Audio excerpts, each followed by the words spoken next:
From the Dallas On Air studios in beautiful Dallas, Texas, this is Film Ment right here on DallasOnAir.com. And now here's your host, the Mega Bomber, PJ Dunn.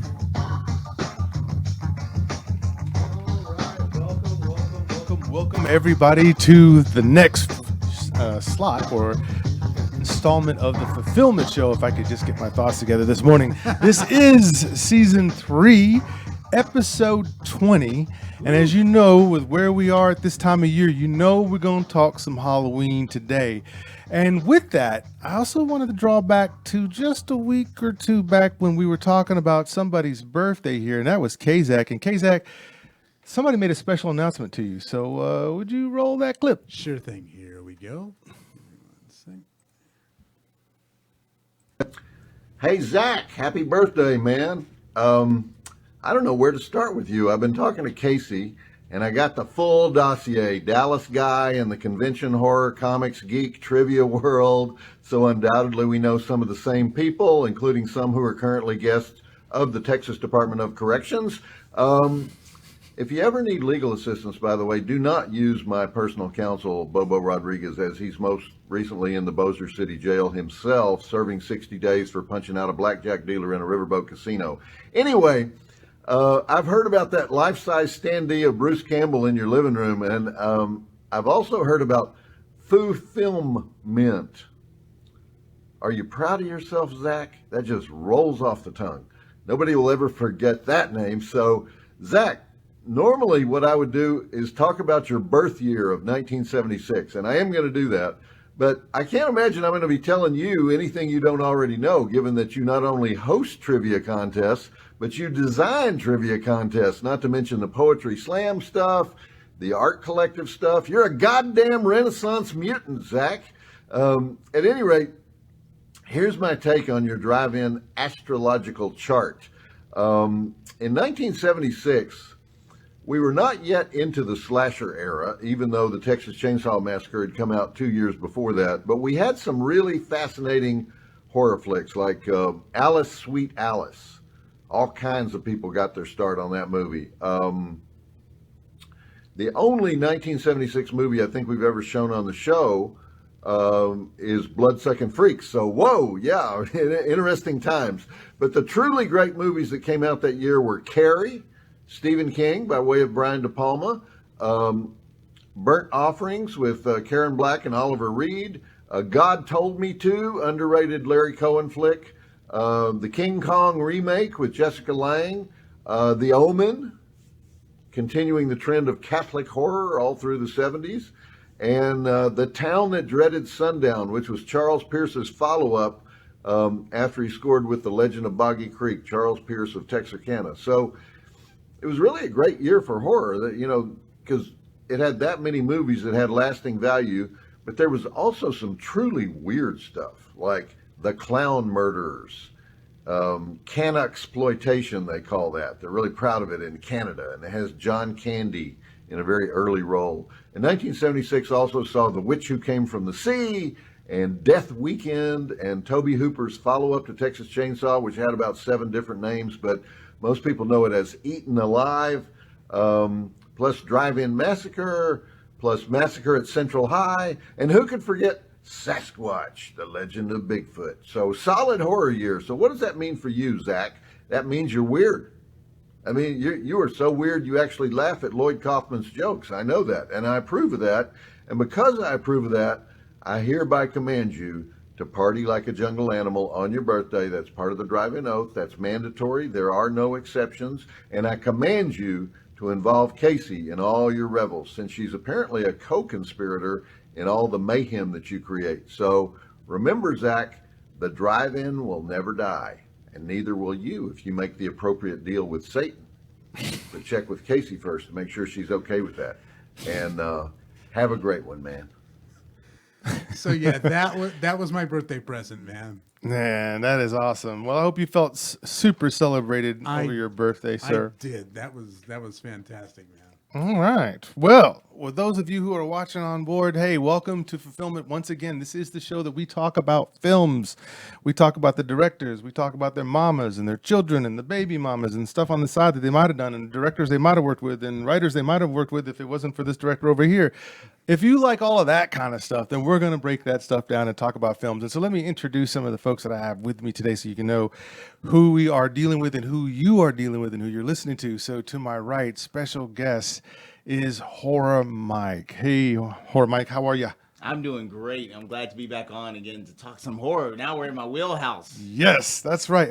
Wheelhouse. Is it Scare House or Fun House or Haunted House? It's a haunted house that just spins around. It just keeps going forward. I love it. I love it. It's that rotating set from Nightmare on Elm Street. There it is.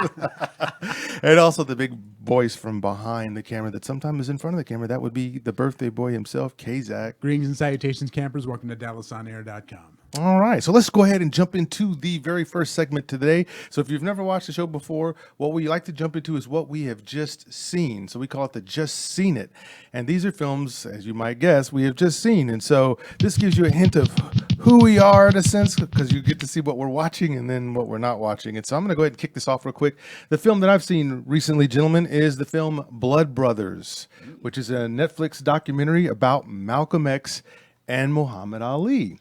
So very interesting stuff. It is an archival documentary type. So you're seeing interviews from the daughters of both of these men. You're seeing real archival footage, black and white footage of some of the things that Ali had said, some of the things that Malcolm had said, some of the people that were around them.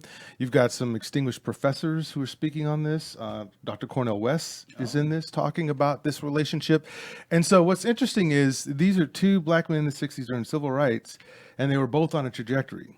All right. So the similarities are they both were talkers. We know how Muhammad Ali, what he did with poetry and rhyme and how he would do things to talk about how he was going to beat somebody. And then we had another order, Malcolm X, the way he would sit there and talk to a room and let them know this is the America that we're in today.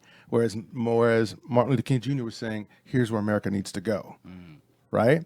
So they give you all this glorious detail of this. Even Muhammad Ali's brother, who's still alive, is talking. And he tells you about this thing. And so the story breaks down into, here these two men have some similarities. They finally meet. But the difference is one's career is starting to go down. This would be Malcolm X because he's leaving, the Nation of Islam. And Muhammad Ali's he's already been the champion in the USA in the boxing, but now he's about to become the world champion. So he's going up. And so there is a rift there, basically because Malcolm X decides not to be a part of the Nation of Islam for many reasons. And Muhammad Ali just switched his name to Muhammad Ali from Cassius Clay. So he's like, well, who do I follow? Malcolm X or do I follow? So there was the rift. And then you get to see how these two guys, great guys, very powerful, talented men in their own right and what they do, split and actually didn't finish up that friendship in the way you'd like to see. You'd like to have seen them come together and forgive each other. And they didn't, but their daughters get to tell that story. So Ali's daughter and Malcolm X's daughter talks a little bit about that. They put a little, some thoughts into what they think would have happened if they'd have stayed friends. I'm a big Muhammad Ali fan, absolutely huge fan, and of course I do like Malcolm X, but that's very surprising. Mike, get that mic a little more in front of you. Oh, my apology. Yeah, Thank you. And it's a real shame. I'm gonna definitely add that to my queue like immediately. Yeah.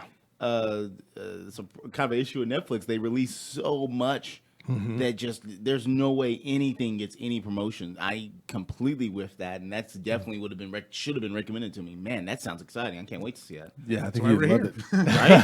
We're here to tell you about the good stuff. That's right. Kazak, had you heard much about this Netflix? No, documentary? I've heard nothing about this. Whoa. That kind of speaks to, I don't know, the way they market the stuff too. Because again, that just completely bypasses me. Yeah.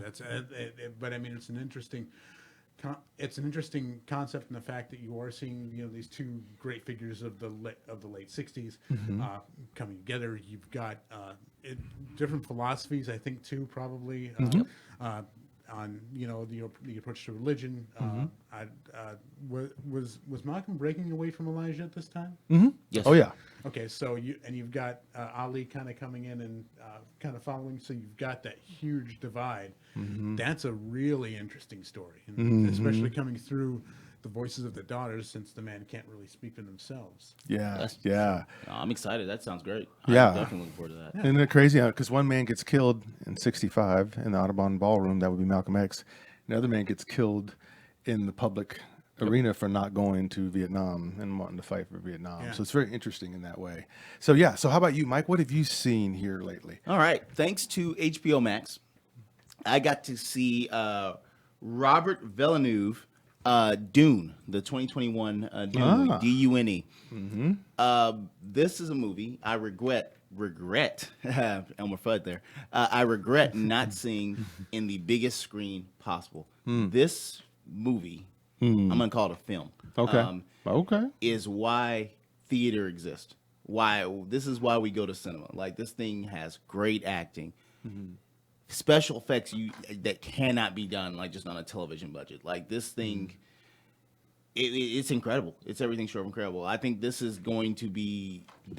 on a level of the Lord of the Rings and the original Star Wars before it. Like, this is High and praise. Blade Runner. Yeah, I give it. This is and I want to preface this with, I'm not a big Dune fanboy. That's my father. I found the franchise to be kind of silly because I remember the old '80s movie. Sure. But With to see Sting it, in it. The David Sting. Lynch film they played over and over again. right? And I always thought it was kind of a weird movie. I was like, it was an okay movie, but now I get it. Now I see why there are so many ravenous fans, and I'm like, this thing was outstanding. I think this is a one to see, guys. Like, this is very good, and I want to give a shout out to Timothy Chalamet, who plays Paul. He's gonna be playing Willy Wonka in the new reboot. Okay. And Rebecca Ferguson does a very great job as his mother.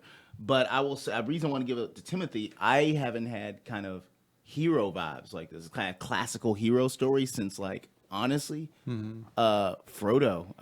What was the actor who played Frodo? Elijah Wood. Elijah Wood. And then again before that, Mark Hamill. This guy, like, they do a great job with the writing. I think this is a must see. I will only warn people is that this is a part one. So, and unfortunately, unlike a lot of like movies nowadays where they kind of film both parts simultaneously, like Lord of the Rings style, this movie is predicated on how much this one makes. So, unfortunately, my praise may go right out the window if it doesn't make enough money and we never get a conclusion to this truly grandiose story. Cannot recommend highly enough, and I absolutely recommend seeing in theaters. And also, make sure you pay attention. This is not the movies where you want to be on your cell phone doing stuff. Oh, This is boy. a very dense film with character relationships. Show topic coming up there, K-Zach. Mark that. Duly noted. It really reminded me of how kind of far films have fallen, because I can watch a movie and understand it completely while doing a million other things, and that would be completely impossible with this film. It demands your attention. Wow. This is one of the highest praises I've given a movie in a long time. Yeah, you sound excited about it. Very excited. So right now it's in the theaters and it's on HBO Max. It's on HBO Max if you have a subscription, and it's in theaters. And I liked it so much, and I'm a cheap SOB. I'm actually gonna go find like the biggest IMAX when I free up and see it again in IMAX. Sure, that makes sense. High praise on this one. This is one not to miss. Sweet. Well, K-Zach, what about you, man? What have you seen since we last talked? All right, so on the show, we not only talk movies, we talk television. Yep. And the television series that I've seen, because it is Halloween, and I've been looking forward to this thanks to the marketing. Yes. And that is the USA and sci-fi series Chucky. We are getting a continuation of the Child's Play franchise, and they're actually doing this one really, really well from the first two episodes. You've got Don Mancini, the creator of the series, the creator of the Child's Play franchise, coming in and kind of helming and show running and things like that. And of course, you get Brad Dourif coming back as Chucky, which let's just skip the remake. I don't care how talented Mark Hamill is. Let's just skip the remake. Right. You've got Brad Dourif coming in, and again, we are picking up in the franchise, right where the DVD movies left off. So you see in the previews, we're going to get some old friends coming back for this one. So we're firmly in the Chucky universe. But this time, like I said, we've got some room to play with the characters. We've got some, you'll notice that the Child's Play series is kind of. I'll get into this when I talk about our main topic today. Yeah. But this time we're going to get some really, really kind of in-depth soap opera style storylines with the kids and the parents and things like that. Again, it's very topical. It does focus on things like bullying. What it's like to be a gay kid growing up in a small town America. And of course, like I said, lots of killing. We're in for a bloody mess. I think it's going to be fun. And like I said, I love this time of year and getting the Halloween series, and this is the Halloween TV series to definitely check out. And I agree with Kazak. This was one I was going to always check out because I do like the franchise. Yeah. And they've done something very genius. It's a sci-fi show. Yes. But it's unedited, it's uncut on YouTube. And that's the only reason I was able to see it because no one has cable anymore, right? And I do, old man. Right? Happy 45 to me. I've watched both episodes. I couldn't agree with Kazak more. I think it's supposed to be 8 episodes, and I think that's gonna be pitch perfect what they're doing here. Yeah. I didn't think. I'll gladly eat my words. I didn't think a show about a Chucky, he works in, to me, 2-hour spurts.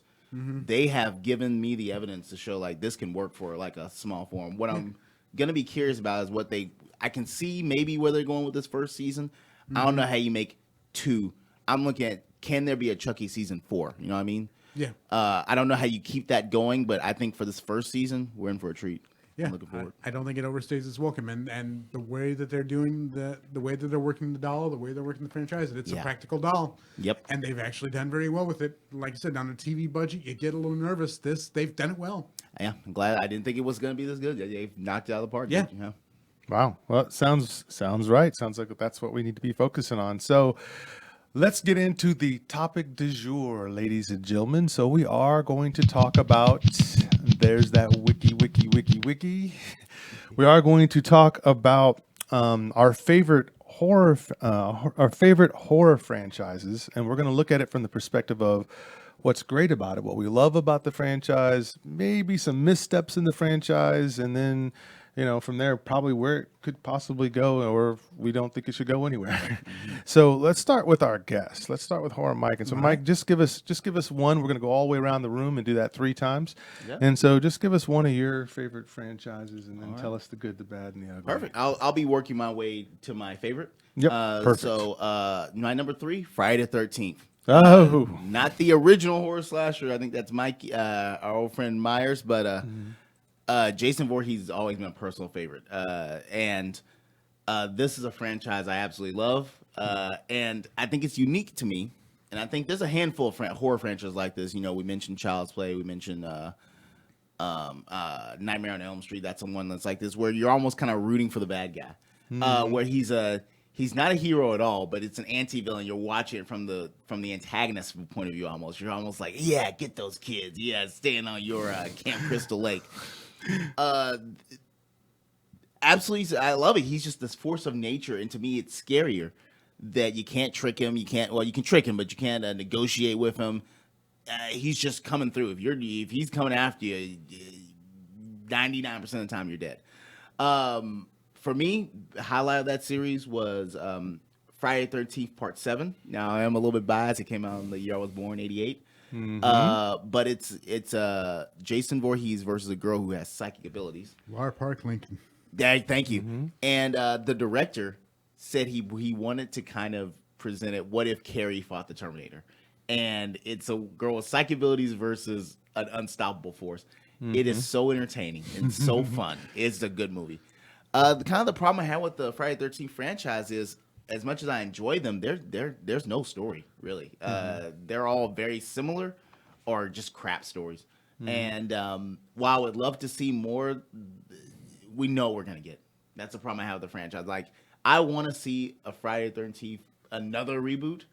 But what are they going to change the formula? If you change the formula, it's not Friday the 13th. If you stick to it, well, it's the same formula. So that's unfortunately one of the things I do see as a problem with that franchise. Yeah. Yeah.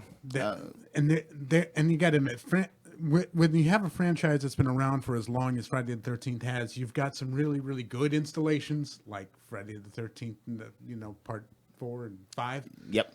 And you've got the really, the strong stuff of Tommy and things like that. And then you get part 8, which is just trash. Which one was it is that That's 3 Jason. or 4 where it was the ice cream man? It wasn't even Jason. It was just That was 4. That was 4. That was 4. And it's like, it has some good ideas, but it's just like, again, that's just the issue with the franchise. And I think that's the problem I have with it. And it's 40 years now, I believe, right? It's like 41 years. Something like that, yeah. They missed their anniversary because they've been dealing with legal issues. Yeah, the whole Sean Cunningham lawsuit is just insane. But if you get a chance, go on Netflix and check out the movies that made us. I watched that one. Yep. This season, they're focusing a lot on the horror stuff. You're getting looks at aliens and Friday the 13th and Nightmare and things like that. But it kind of it goes into a little bit of that. So Yep. But yeah, I love this franchise, and I want to see the divide on it. Where do you stand on Jason X? When I first saw it in theaters. I hate it. I thought it was like a travesty. And then I saw it there was a format, children, called VHS. And then I rented it on VHS, and then I got it. I was like, oh, I'm not supposed to treat this like a normal movie. No. It is schlock. You're supposed to be enjoying popcorn at this thing. I have grown to now love it with the acknowledgement it is, as a movie, the worst Friday the 13th film ever made. But that was kind of his intent. Now, that brings up a whole argument of, is a movie good if you intend for it to be bad? But I appreciate it. If you send him into space, it just ain't gonna help. And I forget his name, but the one space marine that just that was almost like Jason. Every time he killed him, he would just come back and keep attacking Jason. Yep. That guy was great. I like him. Yeah, I love that installation just because it pokes fun at it. It's horror comedy. I like horror comedy, and I enjoyed it. Yeah, so that's why I was because that franchise was never really horror comedy, and that's why I was very taken aback when they go into hard swerve into that. Yeah, yeah. There are some hard swerves in the Friday the 13th franchise, especially when you get into later editions. Bingo. So, yeah. So Yes, sir. Friday the 13th. Yeah. Gotcha. How about you, K-Zach? Give us one of yours. All right. Let's see where do I want to start. Well, since I started the show with it already, let's go into Child's Play. Okay. Let's talk, of course, the good and the bad and the ugly on this. The good of this franchise is, of course, Brad Dourif. Brad Dourif, who originated the character of Chucky, first in body, and see him on screen, and then in voice. He's been absolutely fantastic through all the years of this franchise.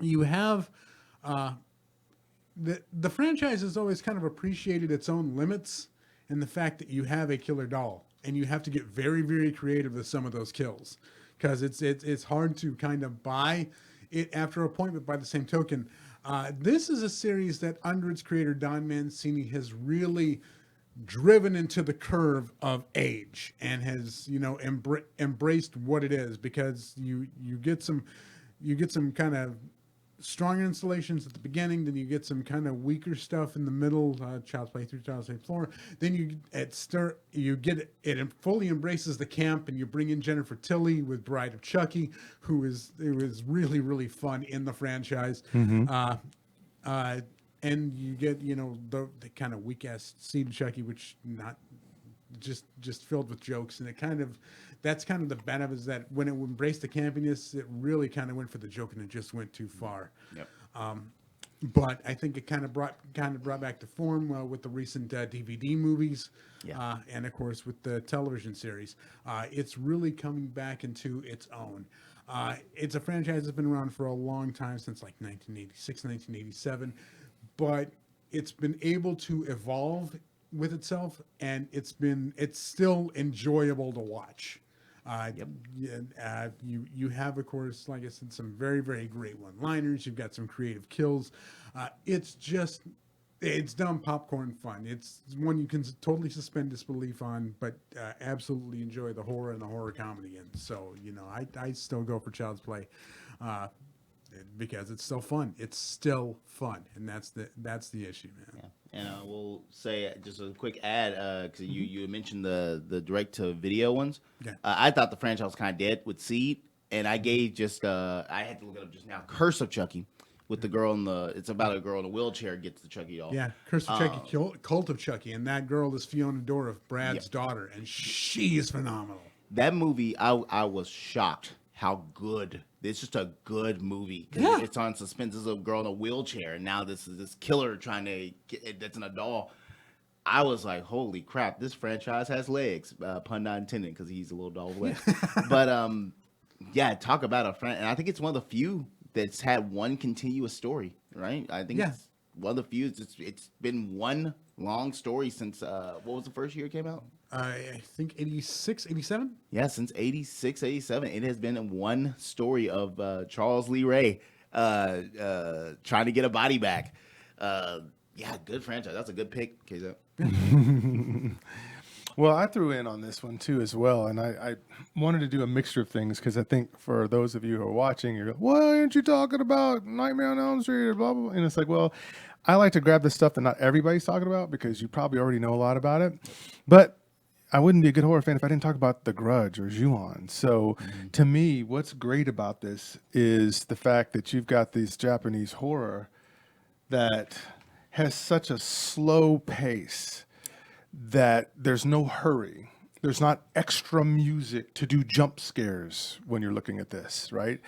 And everything that happens in this is creepy because as an American, we think of slasher and all this kind of stuff. But when you slow down and watch Ju-on, or in this case, if you watch the American version that came out in 2002, The Grudge, which Ju-on just means curse of someone holding a grudge, right? You quickly realize we're not in Kansas anymore, Toto, because the normal cat running across the screen and the people jumping into all this stuff, that's not what you're going to get here. You're going to get slow, methodically paced, and it's just the idea, oh, there's a sound upstairs. What's that sound? Well, who's going to go up there and check it? Well, it happened again. Well, somebody's got to go up there. Who's going to go up there, right? And all this tension is being built that way without any other thing, right? And so what I loved about it was, again, just that pacing and just the idea of the tortured soul, the ghost coming back as a woman, and it has a lot to do with the Japanese culture in terms of how they see women and this sort of thing. And then it being this whole idea about things being cursed, right? So, and how the curse can spread. If you're in that house where the curse has happened and you've been in there and you've seen this, or if you even touch the diary or look at the diary that's in there that was left behind by the woman that was killed, then all of a sudden you bring this stuff onto you. Yeah. And so you're not even sure how you transmitted it to yourself sometimes up front. And so then there's the elaborate plot to this as well that I love, because it's, well, where does this ghost come from? Whose ghost is she of? And then the story kind of gives you a bit of flashbacks as to who Takeo was, this woman who was killed and murdered. And then later on, you get to find out why she was killed and murdered, and then these clues left behind, and then the small boy who's also a ghost, who's also connected. And so there's this whole thing about family as well, and betrayal that goes on. So you're getting all this stuff, and it's a horror film. It's smart. It's just creepy. Now, where this goes wrong is when they tried to build upon it in Grudge 2 and Grudge 3, and the story just kind of got convoluted, and then it got to this point where they suffered from just, well, more kills and more inventive kills and stuff like that, to where it got to the point where then it ignored its original source story by the time you get down to Ju-on White Ghost 2009. And then you get a TV series that kind of takes it even further away, and you're just kind of at some point going, man, this was great when it started. The first two were good. Number one, the first one was just, it's classic. It's classic. An actual classic. Yeah. So what do you think, Mike? No, absolutely. Now I skipped out on the television series because enough people I trust told me it just wasn't worth it. And it sounds like this is an unfortunate franchise. Now I just praise Child's Play for having one long story.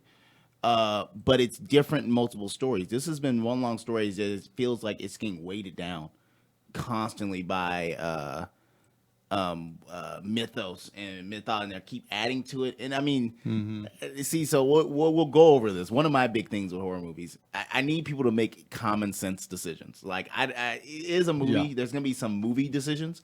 But there's gonna come a point. You know, obviously, no one's gonna go in the haunted house in a real world, but if there's a bomb going off, you're not going to stay there either.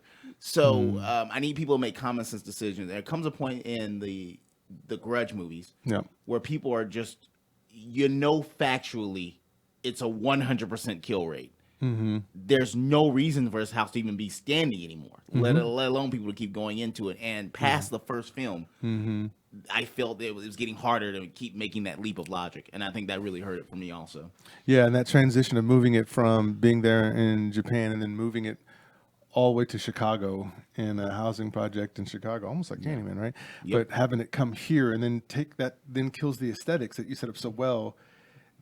Telling it from a Japanese perspective to now, it's just, here's the new curse, and anybody in our apartment building, if they happen to stumble upon this one thing, here they go. And that could happen all the time. Think about your cleaning lady coming in to clean up, and she happens to touch the diary with the eyes book cut into it and all this other stuff, and now she's going to get it and all. That's the thing I did always love about the Grudge movies, is that it is a kind of a horror movie about middle class, like what that kind of life can do to a person, which I mean, it's what causes the whole Grudge movie. I won't spoil it, but it does deal with something that many people deal with, but it's very prevalent in the middle class, and it's kind of a beyond cultural thing, and that's why I think the first movie hit so hard, even to an extent the second movie. But might be a dead franchise. I think it might be. I haven't seen anything good coming from that franchise in a hot minute.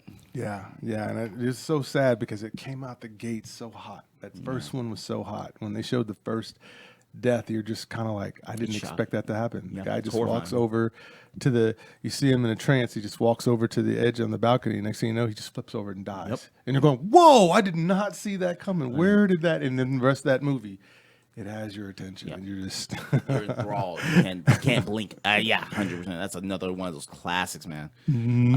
Let's go to another one. What's another one for you? Well, I'm sorry. Well, actually, because like I said, I'm not too familiar with the Grudge franchise. I'm not. I just one of those horror films that hadn't come to me yet. Yes.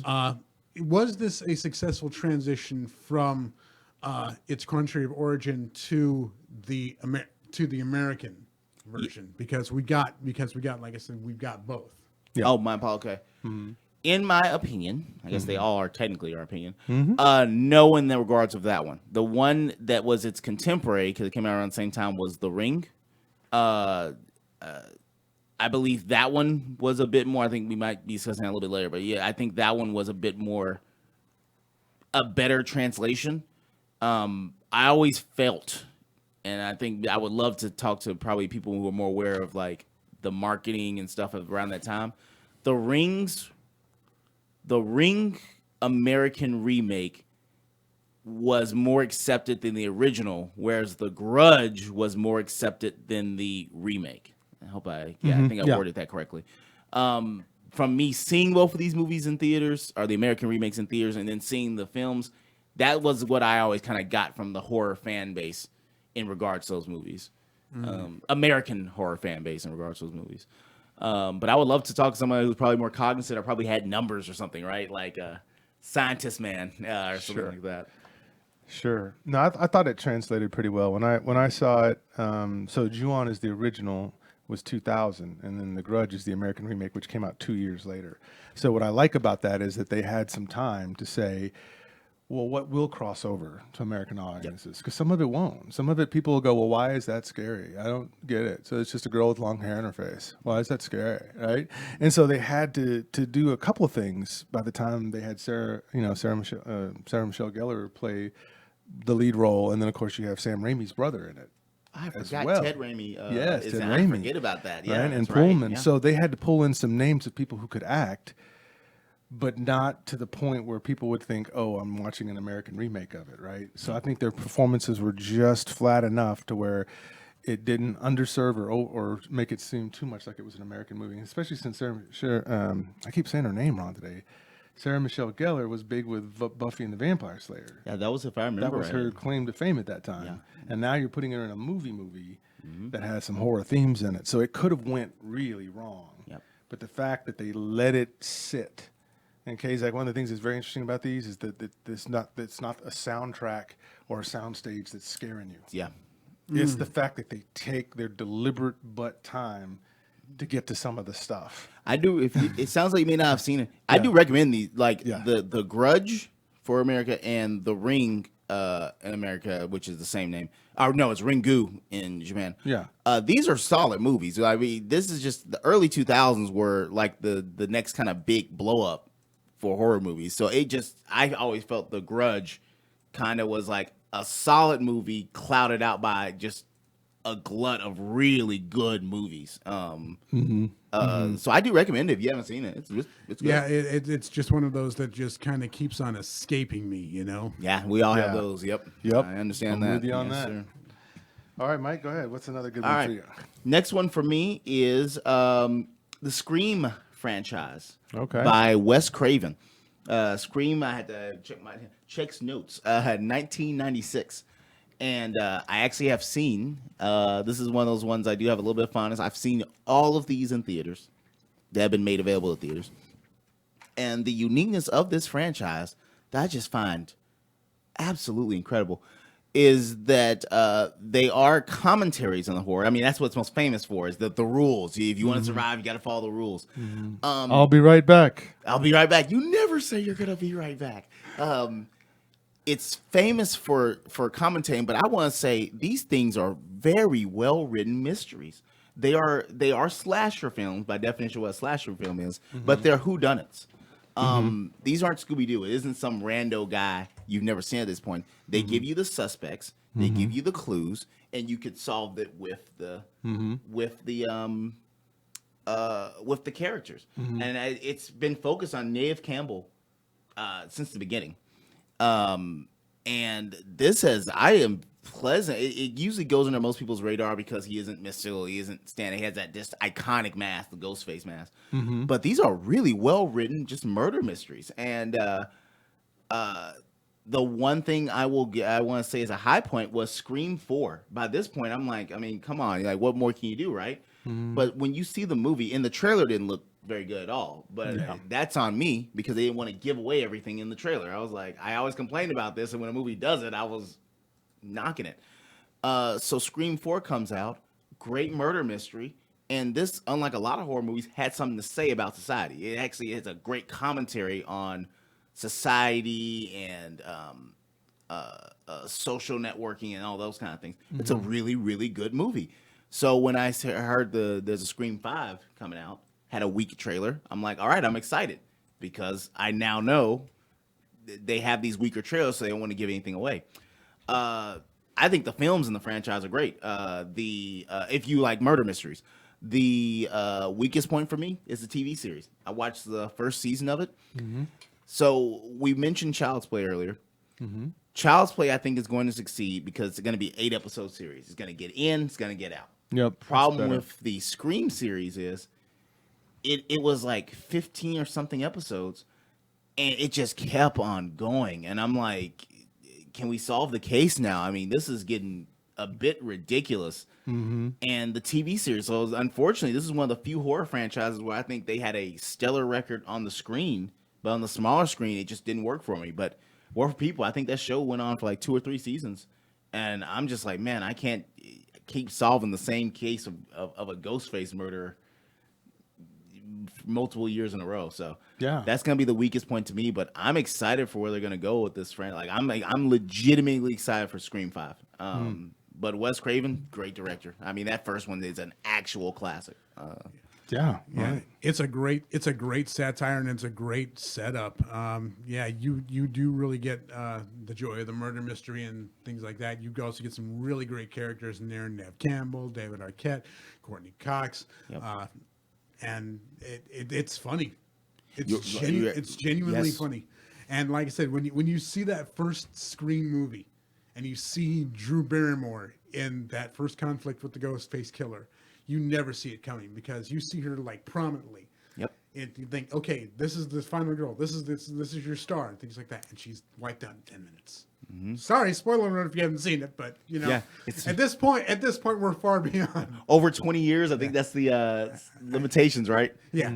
So, but I mean, it's still, you know, strong kills, strong characters, and it's still fun. And I'll say this about Scream: the legacy of Scream is even huge because that was that next big renaissance for horror movies was thanks to Scream, in my opinion. Yeah. And then it gave us, arguably, I don't think many people are going to push back, one of the greatest comedies of our lifetimes. Scary Movie. That's a parody of Scream, and that movie is hilarious. You couldn't do any of that movie today. Nope. And absolutely, yeah, I love the Scream franchise. A very good franchise. Well, we have horror aficionado on our chat live. Prim is Hey, watching, Prim. and so he just said hello to everybody. And of course, you know, Prim is a huge horror fan too. So I just want to let y'all know he's watching. He said hello to everyone. Hey, Prim. Appreciate it, brother. Okay, Zach. All right, so the next one that I'll tackle is, of course, a personal favorite. I talked about this on the last show, and I'm going to go ahead and get into it again, and that is the Evil Dead franchise. I love this because it's honestly, the good of it is that it's an American Cinderella story. 3 guys from Michigan set out to make a movie at any, and you know, a low budget, Bad Night in the Woods, Rob Tapert, Sam Raimi, Bruce Campbell. And it hits and it goes into the radar. And then it pops up in drive-ins and it pops up in little theaters and things like that. And suddenly it starts to develop a reputation. And these 3 guys from Michigan and Detroit really kind of blow it up. And then you get the joy of Evil Dead 2 on VHS. It's just one of those films that everyone keeps renting because, you know, it has this eye-drawing poster and things like that. And you never know what to expect. Yep. And it's the funniest horror movie I think I've ever seen. It's still funny. And then you get Army of Darkness, which is not a horror movie.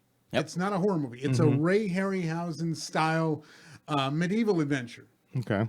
And of course, and then you get the reboot with Fede Alvarez, which it's just brutal. And I mean, it is a brutal ride. Yes. And then you get the TV series, which is just amazing. It is a joy to see Bruce Campbell. The good of this franchise is that it gave us Bruce Campbell, and Bruce Campbell in every aspect. Whether you like it, whether you hate it, the man has embraced his celebrity, and he's still just a pleasure to watch on screen, especially for someone who loves B movies. Yes. It does embrace the B movie aesthetic, which is not for everyone. You have to understand that these are 3 guys who came from cheap horror and finally got money and got to do more of the stuff that they really, really enjoy, and that's, you know, putting horror on screen. The ugly of it is that it's not. It's weak story. It's really, really weak story. You don't care about the characters. You're just seeing a Bad Night in the Woods. And like I said, that's not necessarily a bad thing about it, but it's hard to grow sympathy and appreciate other than just see, you know, these 5 kids or whatever in a cabin in the woods going through a really, really bad night. Yep. The plot is simple, you know, and open the book, curse is unleashed on the earth. And these 5 kids are the first to get it, and then it just kind of just goes to brutality to brutality, brutality. It really kind of hits you over the head. And I mean, if you like that horror scene, if you can stand that movie, yeah, it's great. But if it doesn't, it's hard to kind of explain to a common everyday person why this film is amazing. And subsequently, that show was outstanding. I was in for about 2 seasons, and I kind of mentioned, like, I don't see how Chucky can go on for more than 1 season. Ash versus the Evil. Ash versus Evil Dead. Yes. Ash versus the Evil Dead. No, from episode 1, I was like, yeah, this thing can go on for 10 years. Like, this thing, it was great. That was an outstanding. It's a franchise carried by one man. Yep. Technically 2. Sam Raimi's been part of it since the beginning. And the producer, Rob Tapert. Yeah. Oh, and Rob Tapert. Thank you. I almost grabbed him. These 3 people have carried this franchise, and it's just the love of it. But to your point, it's never been strong on the story end of things, but it's carried by just Bruce Campbell and just a love of the medium. You can feel the love of the medium. Absolutely. And I will say, as a Casey, I think you underplayed it. Evil Dead, I don't know the reboot of it. I don't know what year it came out in. That thing don't mess around. I love me some violent action movies, Mortal Kombat, all that kind of stuff. That movie is not for the squeamish. It is hardcore. Fede Alvarez goes after it, man. And I remember them saying that, and I remember at that point, I'm like, yeah, sure, like every other horror reboot, right? And I was like, wow, he actually pulled it off. So I recommend it. It's actually a very good movie. It's one of the few successful good reboots. Yeah. But be warned, it is violent and gory, and it does not mess around. Yeah, my wife can't. My wife is not necessarily a big horror fan. She'll watch them occasionally with me, but this one is just like it's something that you cannot show a layperson, a typical horror 100%. fan. You have to go in and say, no, as a horror fan, you're really gonna dig this. Yes. But you're gonna dig it for this and this reason. If you're not a horror, because it's not psychological horror, it is gore. Yes. That Fede Alvarez movie is gore. Yep. Whereas Evil Dead 2 it's a straight up cartoon. Yep. Evil Dead 1 is a bad night in the woods. Army of Darkness is one you can actually show to kids. Yep, that's actually I saw it as a kid on Sci-Fi. There's something in the franchise for everyone in this one, and that's why, like I said, it still persists to this day because it's still an enjoyable one to go through with an installment for everyone. You can just kind of show them as it goes, it progresses, and it gets just better. All right, guess that leads to you. Yes, sir. So another film for me is, and I definitely had to make sure that this happened, was the Hannibal series, the Hannibal Lecter. This is where we're going. So think about this, and you hear me talk about this a lot, Mike. Villains. Villains. If you have a truly memorable villain, you've got the makings of a great story. And in this horror film, this is one where you're looking at the villain way more than you're looking at Clarice. Yeah. And here's the most interesting thing here. So you've got this character who is very calm demeanored, is the smartest guy in the room. He enjoys the finer things of life, only walks by his rules.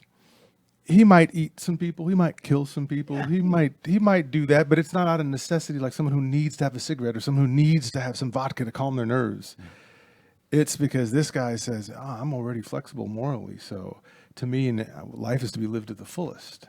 So here's a man who has PSD. He's got this trauma from watching his sister be killed and then be eaten, right? And so there's this twist of, am I really supposed to be kind of rooting in a way for this guy when I know that he kills people and he will eat them and doesn't have any compunction one way or about it? There's not like this big dying remorse, and there's no in his character this huge compulsion that he has to go nuts and kill everybody, like the strangler there in California. Yeah. So he's not impulsive. So he's not quite the psychopath, and he's not quite the sociopath. But then what is he? And so the more you watch any of these movies, the more you're coming away with, okay, I guess because he's calm and he doesn't seem to be rude. He's just a man on a different island in a different place of how he thinks about things, and he can manipulate because he understands human behavior very well, which is another reason why I find him very interesting, right? Because he's the master of manipulating. He knows how to read you in the first 5 minutes. Oh, even if not sooner. Like you get in the room, he's already figured out how he's going to play this to his advantage. I want to add on because you're spot on the Hannibal franchise, especially with the ones with Anthony Hopkins. Yes. The reason I think it works, and I was a big fan of the television show when it was on the air. Forget the actor's name. I've always been bad with actors and actresses. One element of it is that he's an insane criminal mastermind. But I think the genius, the uniqueness of that world is there's always crazier villains in this world of Hannibal. So, what was the crazy guy who kidnapped the girl in the first? Buffalo Bill. Buffalo Bill. He's a horrifying, crazy man. Yeah. And then the guy in the wheelchair who was hunting Hannibal, he's even crazier. Yeah. They have, even though Hannibal is an antagonist, they have even creepier and crazier antagonists that make him look almost reserved. And I think that's so unique. I can't think of another franchise like that. And I think that's what makes it, I agree 100%. That's a great pick. What really makes it unique is the fact that it is a crime procedural. I mean, never forget that this is real. Silence of the Lambs really kind of relaunched the love for the criminal procedural, not only in movies but also in television. You finally got to understand what it is to be an FBI profiler. You've got and you get phenomenal performances from Jodie Foster, from of course Anthony Hopkins is Hannibal Lecter, but also, like I said, you get some stellar performances like Ed Norton as Will Graham. Yep. Scott Glenn, Harvey Keitel, Ray Liotta's in it. Yeah. And then you have Julianne Moore. Moore. you get a really kind of different take on what it means to be on both sides of this story. And yeah, you do kind of cheer for Hannibal Lecter because he's sort of the hero, but he's definitely not. Yep. He's a monster that you can perfectly understand his methodology, and you see it all the way through. Wow. Well, I think that's tricky though, because sometimes he doesn't do what you think he's going to do either, though. That's kind of what makes him exciting. That's what makes him exciting. Hannibal, because is he a monster or is he just a man? And because he's just a man, that's what scares the crap out of you. Well, because he is just a man, he is the phenomenal monster. Like I said, that's the genius of it. Because he's just a normal guy, a normal intellectual who has decided that society has to be eaten. I was gonna say, I don't think he's anything but normal, right? But he eats those who offend him.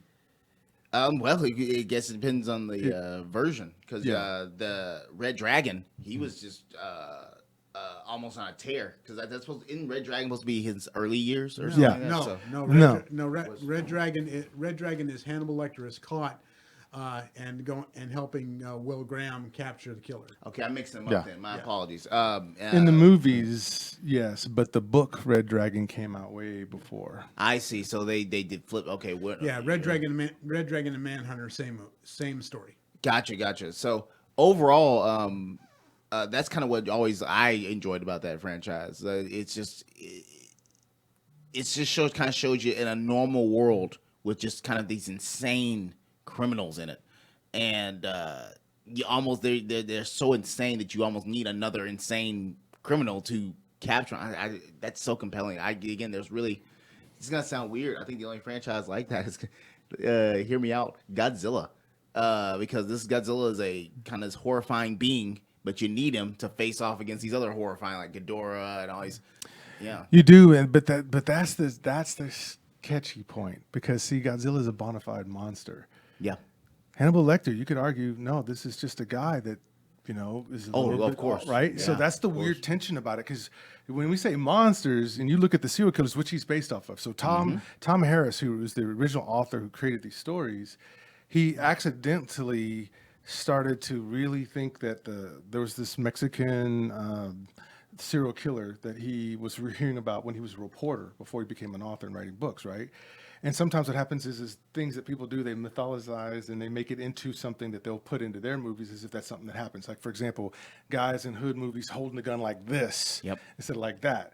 Well, somebody does it one time, and all of a sudden everybody does this when they're trying to play a hood character, and everybody thinks that's what everybody does with their gun. That's a kill shot. Well, see, here he was like, I want to create somebody who's definitely like a serial killer, but notice he's like, if you look at the traits of the serial killer, he's got some of them, but not all of them necessarily, because you could argue in many cases he's not a psychopath, because he's not showing that because of his need to be able to because he understands people. It's not like he's just doing stuff. This guy's a former mental health professional who then later on just turned into a library assistant, right? Yep. So this is a guy who chose to do all this stuff, wasn't doing it because he wanted to see his name in lights and on the newspaper and have people talking about him.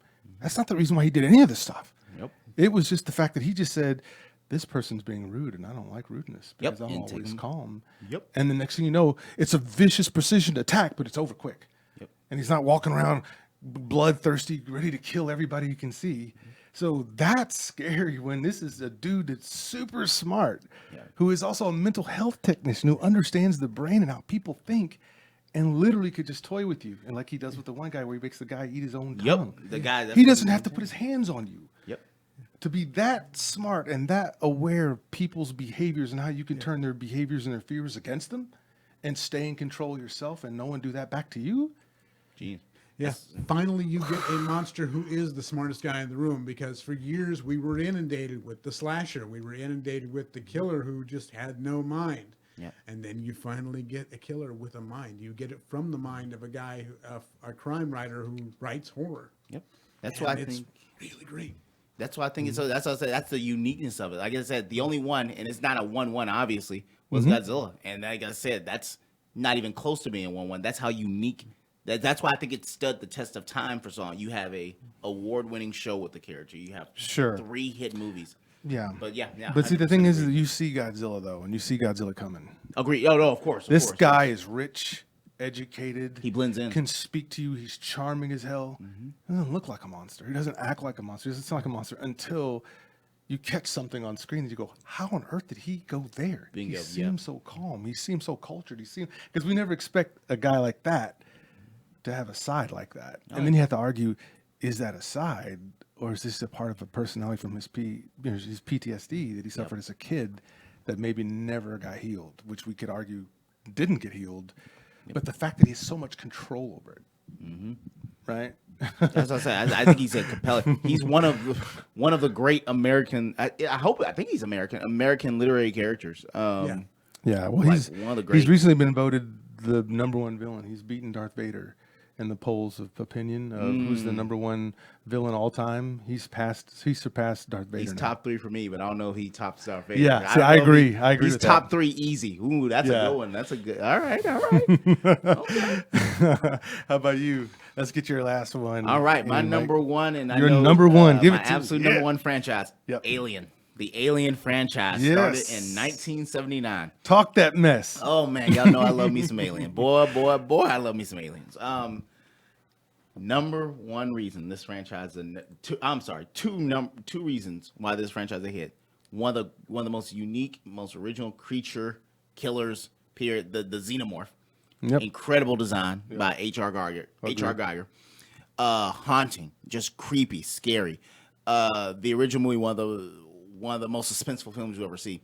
And then number one, I've yet to find anyone give me a really good pushback on this. One of the greatest female heroes in cinema, Sigourney Weaver as Ellen Ripley. No doubt. Yes. I have yet to hear the closest, and it's still by a larger, is Sarah Connor in the Terminator films. Ellen Ripley is such a well-rounded, well-written character, well acted. Aliens, when you watch the director's cut and you see why she has gone through all this to save this girl, because the tragedy that she spends her entire life trying to get back to her daughter, and through time travel shenanigans, her daughter dies of old age and she doesn't get to her. It's incredible. The story of the Ripleys, and then I'm such a big fan, I even play the video games, where they tell her daughter even went out into space to try to find her mother. It's a tragic, beautiful story. And it's a monster movie. And it's an almost beautiful story. Sigourney Weaver carries this franchise on her back. And I say that because the bad of it is Alien 3. 'Cause I got 2 bads of this franchise. It's a mess, and it's only watchable because of Sigourney Weaver. I'm enthralled. I want to see how the story ends for her. Yeah. And the reason I give a bit of a pass on Aliens 3 and why I've always been opposed to throwing the baby out with the bathwater, because if we had thrown this person out, we would have never gotten great films. That's David Fincher's first movie.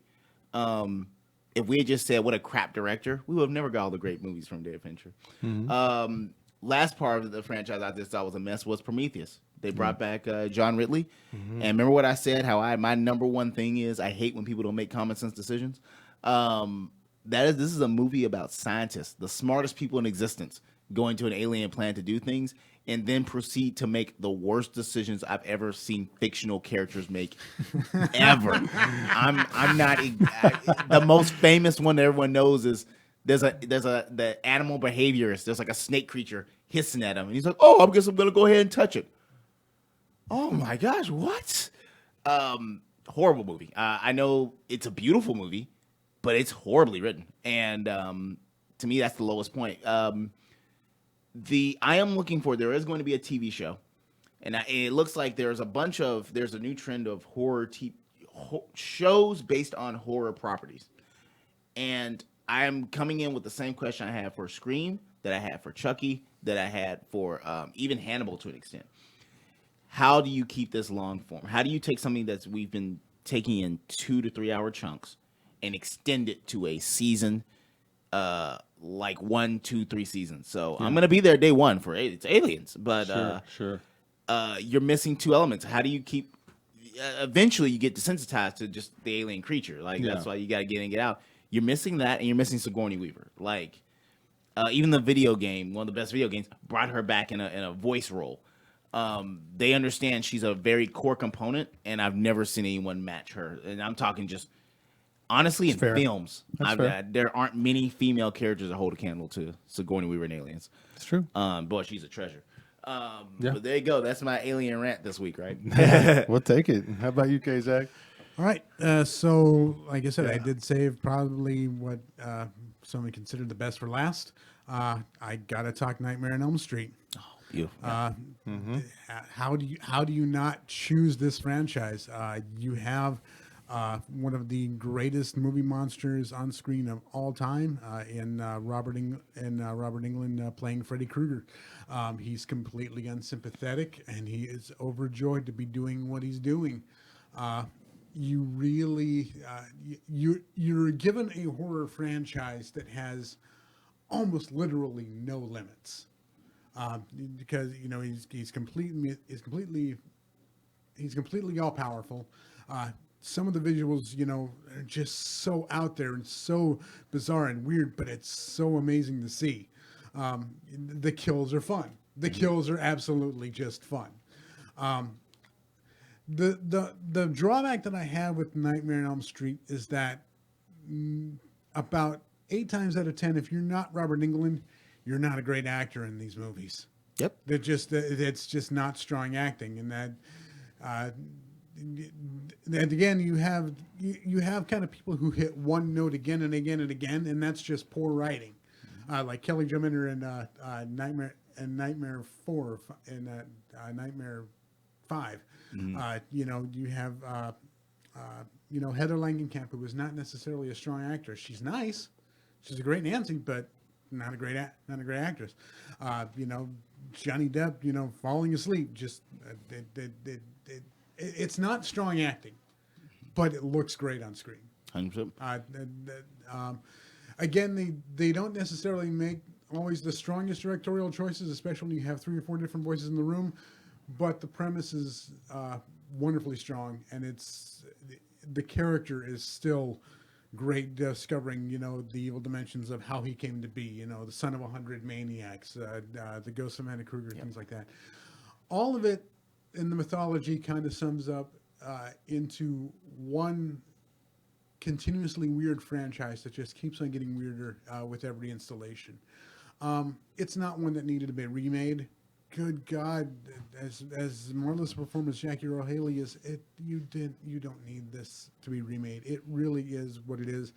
Freddy versus Jason was still fun. Yeah, I love that. But again, like I said, it's the enjoyment of the Freddy Krueger character, who is still completely unsympathetic, but he's throwing out one-liners.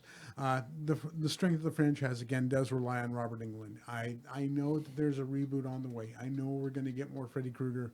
Mm-hmm. I don't know how you top Robert Englund. Yep. And so it remains to be seen. Yeah. That's the absolute issue. Like Robert Englund, and now hot take. I think Jackie Earle Haley could have brought something new to the role, but he had nothing to work with. That script was horrible. Yeah. I think he is such a great actor. Yes. He could have done it. He could have been up there. He could have taken a more serious tone with it. But I mean, unless you're Daniel Day-Lewis, like an actor is only as good as the script. Yeah.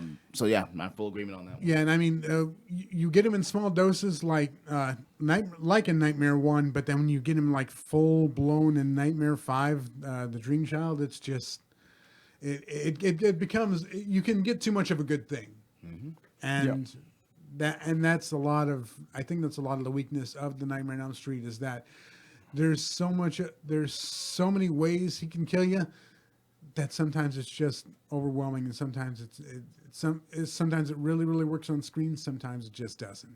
So you have to kind of take the good with the bad. That's true. That's true, and it's interesting. Great segue to what I'm going to talk about now is my number one, because it has the opposite problem. The Conjuring is the one that I'm going to put up at the top in terms of franchises, because unlike Nightmare on Elm Street, the acting here kicks the shit out of that acting. Top notch. This is like, when you think about what got me actually back into horror films was The Conjuring, because when you have Vera Farmiga and Patrick Wilson, and the chemistry just between those two is playing Ed and Lorraine, you believe that somehow, even though this is kind of a lot of conjecture and stuff like that, that you kind of want to go with it because they're so convincing. And so while the weaker points could be in the film that, it's not slashery enough and it's not really spectacular and doesn't have any special evil comic designs on the monster itself until The Nun. I think The Nun's actually awesome. I mean, that's actually a thing. But with The Conjuring, what I loved is when you saw Patrick Wilson and you saw Vera Farmiga there talking about this. And there's Freddie. Freddie just joined he's saying nice shirt. He's looking at the Kiss shirt, I'm imagining. So yes, we're definitely fans and Kiss. When you see The Conjuring, what you see is Patrick Wilson and Vera Farmiga. They go on a whole nother level with this thing, and you believe they really are a couple, even though this is just acting. But then they do the basic stuff. It's a haunted house, but they do that well. It's not super, exaggerated to try to make it like, look how scary this is. Instead, they said, let us sit in the pocket here and let you see how acting can dominate a horror film and it be still horrifying, because now the thing is, you don't want to see either one of them die and the stuff that they're dealing with. So, and the weakest part, I think, of the Conjuring trilogy would be the spinoffs. So Annabelle, Nun, The Nun, La Llorona. And then and the third one I hadn't seen because James Wan wasn't directing it. James Wan directed these first two, and I loved his direction. I love his style. I love the cinematography. I love what he chooses to put in the frame. I love his lighting composition. Yes. Right? And so to me, when you see like The Nun, for example, like in not the movie, but just in Conjuring 2. Yeah. What a great gag, or what a great setup.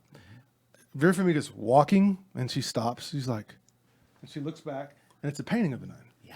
And she turns back around and she's walking and she's like, she looks back again and it's painting. And she turns around and there it is right there in front of her. And it's just like, and you're just like, whoa, that was beautifully, wonderfully tightening up the strings to where it just, the tension got you and then it popped when you all of a sudden saw her. It was just overwhelming. And my favorite, I'm a big creature feature guy, and one of my favorite creatures, or one of my favorite moments, is in Conjuring 2, the Crooked Man with the little spinning thing. And it's in the image, it's in the image and disappears, and he's like, "Where'd it go?" And he looks up, and it's right there. Oh man, Conjuring 2 is one of the I mean that's one of the best modern horror movies. I agree with everything you said, and I think the problem is, it suffers from the same problem we mentioned with Aliens, and suffers from the same problem. Crooked Man. Crooked Man. Thank you. Crooked Man. The Crooked Man. Oh, I love that creature. Thanks. That was Freddie. Go ahead. Thank you, Freddie. Thank you, Crooked Man. That was one of the few spinoffs. Like, I hope we get that Crooked Man spinoff. Well, it suffers from the same problem Aliens suffered from. It suffers from the problem that Friday the 13th suffers from, and heck, even Chucky. That these are franchises basically carried by their leads, and when you defer from their leads, they kind of sink. Vera Farmiga and Wilson. What's the first name again? What's his first name again? I'm sorry? Patrick Wilson. Patrick Wilson, thank you. Yeah. Patrick Wilson and Vera Farmiga. I argue, and I mean, the evidence shows me, they carry this franchise. Because the third movie, Not by Juan, it's not even a bad movie. It's just that, like, Juan elevates these two great actors. Yeah. These two are so good. When they're not there, I just kind of don't care. And it's just kind of an almost love story. Now, see, we got to have Freddie on here, because look at Freddie, man. Freddie's killing here in the comments. I got to read some of this. This is great. Yeah, please shoot. He's saying here, the Crooked Man is Javier Potet, who was the leper in It. Yes. And he said, he says here that it was Corin Hardy who made The Nun after he made The Hallow in Ireland, and he and Edgar Wright, who made Shaun of the Dead, went to European horror cons together as kids. They're just true fans. And so Freddie's saying he didn't like The Nun as much as well either.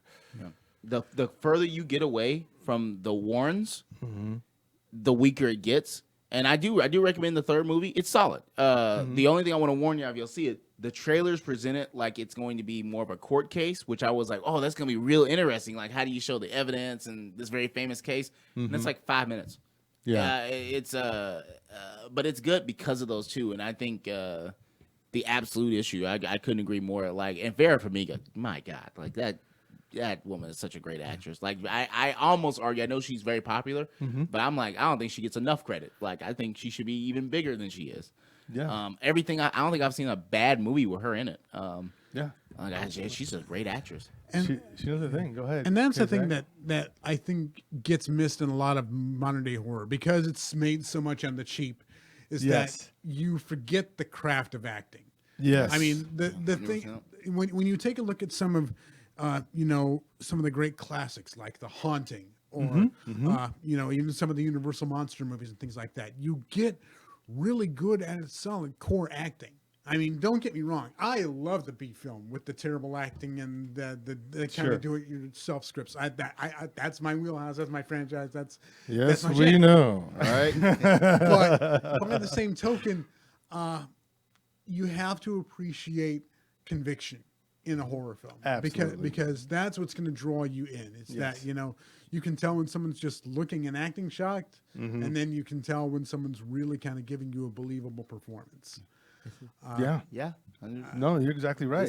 And see, Freddie is killing over here. He's right. See, because Freddie, I watched that too. I watched Psycho 2, the Bates Motel. I think she did win some sort of TV Guild Award for that role. She But got he's saying nominated that- like every season, and Yeah. she won multiple. Like she was good. That's what introduced me to her. Yes. Was Bates Motel. Again, I was like, who is this lady? I've never seen her before, and she's just Yeah, she's actually in the new the new Saints of Newark. She plays Livia Soprano. So Vera Farmiga's even in that. So she's even doing the straight dramatic role on that end as well.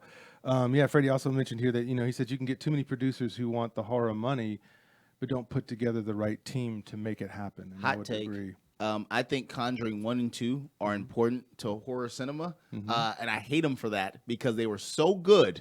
They gave us all these trash spinoffs because of how good they were. Like, how dare those films just be so good that the studios got greedy and they just let it just squander.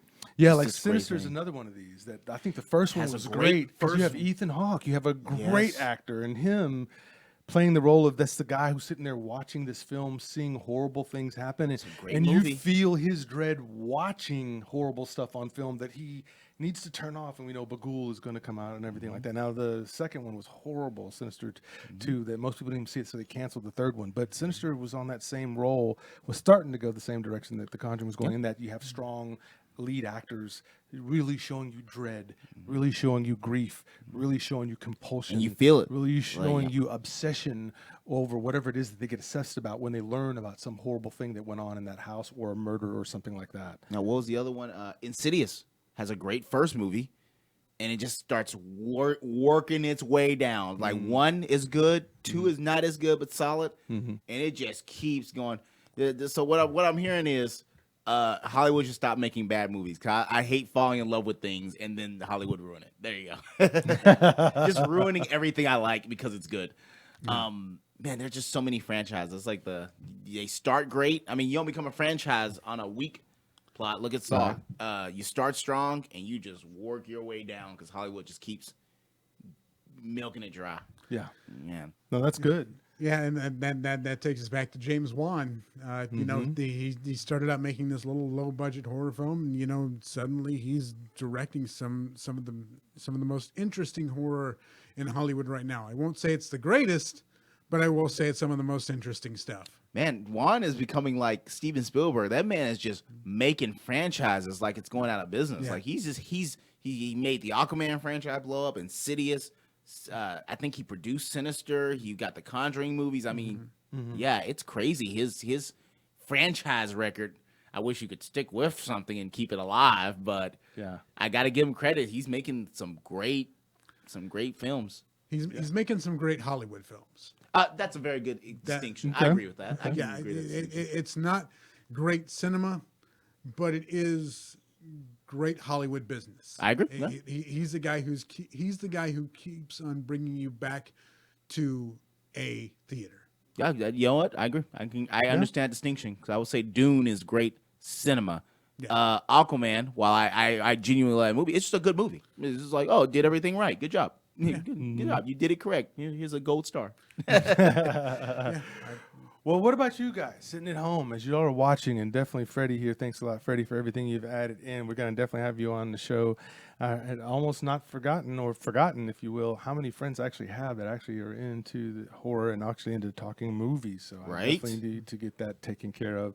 Freddie mentions that he likes Malignant here. So what about y'all at home? What did you think? What were the franchises that you felt deserved to be in this top 3? And if so, then put it in the comments section. This is today we've got this film live right now. It'll show up on the Vega Bomber page if you want to watch it, if you caught just the last part of it.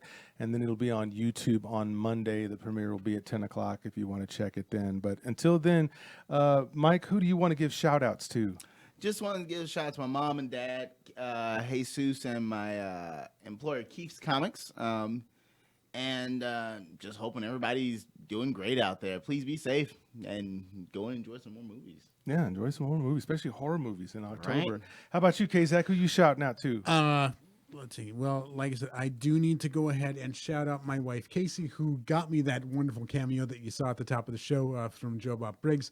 I appreciate the birthday gift, and thank you for everything that you did for me today, that you did for me over this month. It's been fantastic, and I really appreciate you. Thank you so much. I do need to go ahead and shout out our family here at DallasOnAir.com, including Jansen and Kat.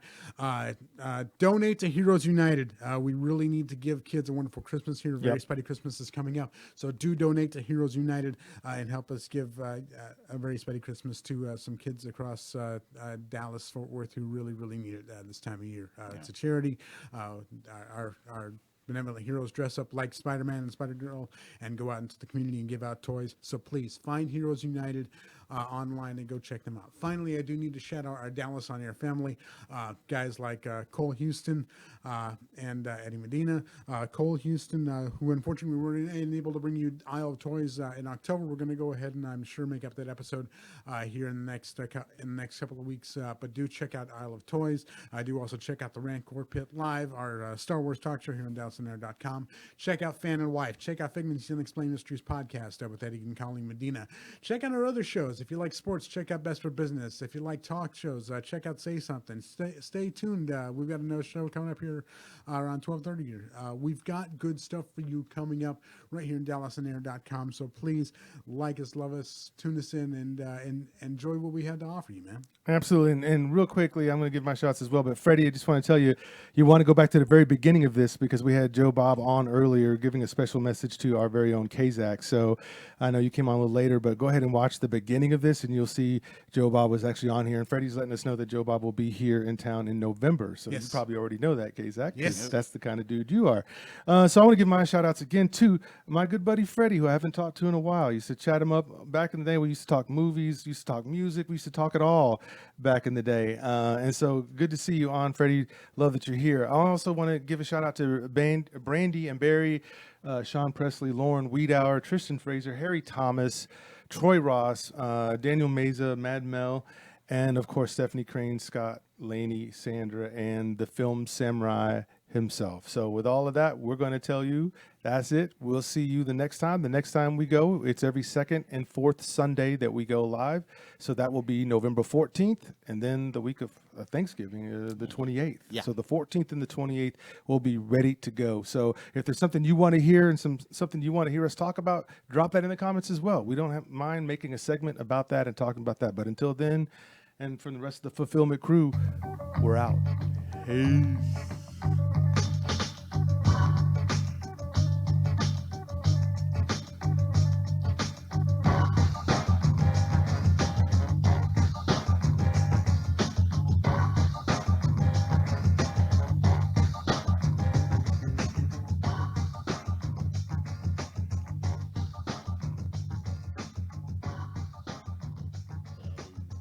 Used to love. I wonder.